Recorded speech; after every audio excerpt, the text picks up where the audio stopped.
Hello friends, welcome to our channel. இன்னைக்கு நம்ம பார்க்க போறது நார்மல் செயின் ஸ்டிட்ச் வச்சு எப்படி ஒரு bridal blouse பண்ணலாம் அப்படின்றத பார்க்கலாம். இப்போ நமக்கு அதுக்கு தேவையான பொருள் பாத்தீங்கன்னா நார்மலா ஒரு zari threadல ஒரு knot போடுறோம். சோ இந்த மாதிரி ஒரு 2-3 ரவுண்ட் சுத்திட்டு விரல்ல இருந்து எடுத்து இந்த மாதிரி ட்விஸ்ட் பண்ணீங்க அப்படினா ஒரு knot விழுந்துரும். சோ சிம்பிள் தான். இந்த மாதிரி knot போட்டுக்கறோம். So already நான் இதுல ஒரு லைன் வந்து போட்டு வச்சிருக்கேன். இதுக்கு அப்புறம் பாத்தீங்க அப்படினா இதுல நான் கண்டினியூஸ் ரன்னிங் செயின் ஸ்டிட்ச் வந்து யூஸ் பண்ண போறேன். சோ இது வந்து நம்ம ஜார்கன் யூஸ் பண்ணிருக்கேன். இந்த ரெண்டு ஜார்கனுக்கும் நடுவுல இந்த இடத்துல அடுத்த ஜார்கன் வரணும். லைக் இந்த மாதிரி வரணும். சோ இது வந்து ஒரு ஆல்டர்னேட் ஃபார்ம்ல இந்த புள்ளி கோலலாம் சொல்லுவல நடுப்புள்ளி கோலம் அப்படினு அந்த மாதிரி இந்த மாதிரி வரும். சோ இது பார்க்கிறதுக்கு finish பண்ணி முடிச்சதுக்கு அப்புறம் ஒரு bridal blouse ரொம்ப அழகா இருக்கும். சோ இந்த மாதிரி இருக்கும். இதுல பாத்தீங்க அப்படினா இந்த லைன்ல வரப்போ இதுக்கு நேரா வந்து இந்த ஸ்டோன் வந்து நமக்கு இருக்கும். ஒரு லீஃப் பேட்டர்ன்ல நான் இது வந்து கொண்டு வந்திருக்கேன். வாங்க எப்படி பண்ணலாம் அப்படின்றத பார்க்கலாம். சோ ஸ்டார்ட் பண்ணலாம். இப்போ இந்த இடத்துல வந்து உள்ள வந்து நான் ஒரு சின்ன ரவுண்ட் பீட்ஸ் வந்து யூஸ் பண்ணியிருக்கேன். ஒயிட் கலர் பியர்ஸ் வந்து நான் யூஸ் பண்ணியிருக்கேன். ஸோ ஸ்டார்ட் பண்ணுறேன். கொஞ்சம் கேப் விட்டு பண்ணணும். நான் துலிப் நீடில் வந்து யூஸ் பண்ணியிருக்கேன். எப்போதுமே ஸ்டார்ட் பண்ணுறப்போ இனிஷியலாக இந்த இடத்துல ஒரு மைனூட் ஸ்டிச் ஸ்டார்ட் பண்ணிவிட்டு போடுங்க. அப்போ தான் ஈஸியாக இருக்கும். அது பிரிஞ்சு வராமலும் இருக்கும். ஸோ நான் இப்போ இதில் வந்து ஒரு பால் வந்து எடுத்துக்கிறேன்.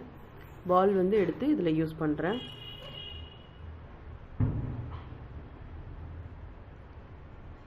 இதில் ஒரு பெரிய வேலைலாம் இல்லை. நமக்கு நார்மல் செயின் ஸ்டிச் வச்சு தான் நம்ம யூஸ் பண்ணுறோம். இப்போ பார்த்தீங்க அப்படின்னா அடுத்து வந்து நார்மல் செயின் ஸ்டிச் தான் நான் யூஸ் பண்ணுறேன்.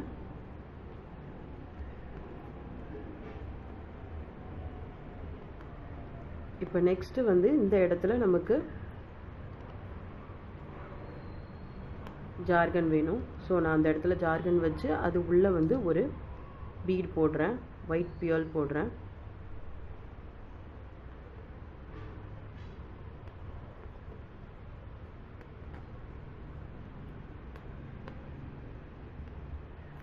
இந்த ஒர்க்கு பார்த்தீங்கன்னா ரொம்ப சுலபமான ஒன்று.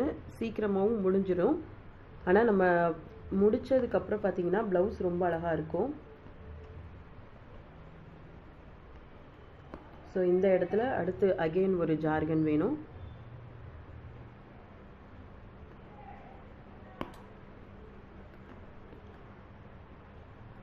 ஸோ இதில் ஒரு பீட் போடுறேன்.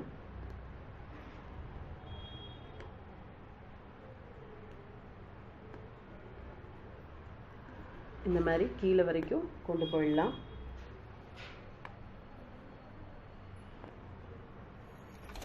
இப்போ இதில் ஒரு லைன் வந்து நான் முடிச்சிருக்கேன். இந்த லைனில் பார்த்தீங்க அப்படின்னா நெக்ஸ்ட்டு வந்து இந்த இடத்துல வந்து நான் இந்த மாதிரி லீஃப்காக அந்த ஸ்டோனை வந்து நான் இதில் பேஸ்ட் பண்ணி ஒட்டி வச்சிருவேன். ஸோ இந்த மாதிரி இதுக்கு அடுத்து லைன் பார்த்தீங்கன்னா இந்த ரெண்டுக்கும் நடுவில் வந்து ஒரு ஜார்கன் வர மாதிரி இருக்கணும். ஸோ இது ஃபுல்லாகவே ஒரு ஆல்டர்னேட்டிவ் வேல வந்து நம்மளுக்கு இருக்கும். இப்போ நான் இதில் ஒரு ஸ்டோன் வந்து ஒட்டி வச்சுருக்கேன். ஸோ இதை சுற்றிலும் நார்மல் செயின் ஸ்டிச்சஸ் தான் நான் யூஸ் பண்ண போகிறேன். இப்போ பார்த்தீங்க அப்படின்னா இதில் ஒரு செயின் ஸ்டிச்சஸ் வந்து போட்டு வச்சுருக்கேன். ஸோ இப்போ இன்னொரு செயின் ஸ்டிச்சஸ் கூட போட்டு காமிச்சிடுறேன். லைக் இப்போ இந்த இடத்துல இருக்குது அப்படின்னா இந்த இடத்துல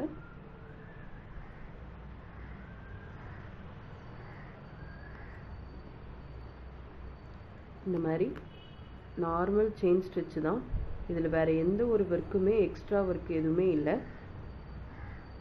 பார்க்குறதுக்கு ஆனால் ரொம்ப அழகாக இருக்கும். ஸோ இந்த இடத்துல ஷார்ப் எட்ஜ் வர்றதுக்காக ஒரு மைனூட் போட்டுட்டு அஸ் யூஷுவல் செயின் ஸ்டிச்சஸ் மட்டும் நான் யூஸ் பண்ணுறேன்.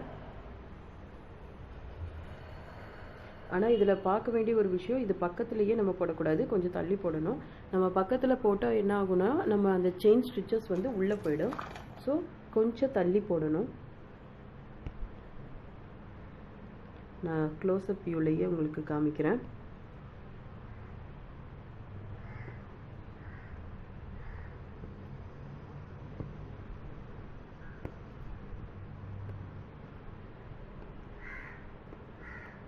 ஸோ இதில் வந்து ஒரு ஷார்ப் எட்ஜ் வரணும். ஸோ நான் அதில் வந்துட்டு உங்களுக்கு ஒரு ஷார்ப் எட்ஜ் போட்டிருக்கேன். நெக்ஸ்ட்டு பார்த்தீங்கன்னா இதை சுற்றிலும் ஒரு செயின் ஸ்டிச். ட்ரை ஆகுறதுக்கு அந்த ஸ்டோனில் கம் போட்டு ஒட்டியிருப்போம் இல்லையா, அது ட்ரை ஆகுறதுக்கு கொஞ்சம் டைம் கொடுங்க. அப்போ தான் ஈஸியாக இருக்கும் ஒர்க்கு பண்ணுறதுக்கு. ஸோ இந்த மாதிரி ஒர்க் பண்ணுறப்போ இதில் வந்து நான் இப்போ இதில் அட்லாஸ்ட் எண்டில் முடிச்சுட்டேன். இந்த ஒர்க் பண்ணுறீங்க அப்படின்னா இந்த துணியை அப்படியே ரிவர்ஸில் போட்டு ரிவர்ஸ் அயன் போட்டுருங்க. அப்போ தான் அந்த க்ளூ வந்து இதில் நல்லா ஒட்டிக்கும். ஸோ இது வந்து லைஃப் இருக்கும். ஸோ இது இவ்வளோ தான் நமக்கு ஒர்க்கு. ஸோ இதே தான் இதுலேயும் வந்து நான் கண்டினியூஸ் பண்ண போகிறேன். இப்போ இந்த பீகாக்கை சுற்றிலும் அந்த ஒர்க்கை தான் நான் கொடுக்க போகிறேன். இப்போ ஆல்ரெடி நான் பேக் முடிச்சு வச்சுருக்கேன். எப்படி பண்ணியிருக்கேன்றதை பார்க்கலாம். இப்போ பார்த்தீங்கன்னா ஃபினிஷ்டு ப்ளவுஸ் இப்படி தான் இருக்கும். நான் இதில் வந்து உங்களுக்கு பேக் நெக்கு வந்து ஃபினிஷ் பண்ணி வச்சுருக்கேன். ஸோ இதில் என்னெல்லாம் யூஸ் பண்ணியிருக்கேன் அப்படின்றத இப்போ பார்க்கலாம். இப்போ பார்த்தீங்க அப்படின்னா சேம் தான். இதில் வந்து ஜஸ்ட் ஸ்டோன் ஒர்க்கு, இதில் வந்து ஜார்கன் ஒர்க்கு, இதில் கட் ஒர்க்கு மாதிரி கட் ஒர்க் லைக் தட் எப்படி இருக்குன்னா 3 செயின் ஸ்டிச்சஸ் வந்து ஒன்றா சேர்ந்த மாதிரி இருக்கும். ஸோ இது வந்து ஒரு பார்டர் மாதிரி ஒரு அழகான வியூ வந்து நமக்கு கொடுக்கும். இப்போ இந்த பக்கம் பார்த்தீங்க அப்படின்னா நான் ஒரு பீகாக் வந்து முடிச்சிருக்கேன். ஸோ பீகாக் வந்து ஃபில்லிங்க்கு வந்து இதில் சக்ரி ஒர்க் வந்து யூஸ் பண்ணியிருக்கேன். நெக்ஸ்ட்டு இதில் stone work and checked pattern use பண்ணி இதில் வந்து ஒரு பியல் ஒர்க் வந்து யூஸ் பண்ணியிருக்கேன். ஸோ இந்த மாதிரி வந்து நார்மல் பேசிக் செயின் ஸ்டிச்சஸை வச்சு கூட நம்ம இந்த ஒரு பிரைடல் ப்ளவுஸை வந்து முடிக்கலாம். இது ஃபினிஷ் பண்ணதுக்கப்புறம் பார்க்குறதுக்கு ரொம்ப அழகாக இருக்கும். ஸோ என்னோட பேஜ் சேனலை சப்ஸ்கிரைப் பண்ணாதவங்க சப்ஸ்கிரைப் பண்ணுங்கள். பிடிச்சிருந்தா லைக் பண்ணுங்கள், ஷேர் பண்ணுங்கள். உங்களுக்கு ஏதாவது ஆரி ஒர்க்ஸில் டவுட் இருந்தால் கமெண்ட் பண்ணுங்கள். என்னோட அடுத்த வீடியோஸில் வந்து உங்களுக்கு எக்ஸ்பிளைன் பண்ணுறேன். தேங்க்யூ ஃபார் வாட்சிங்.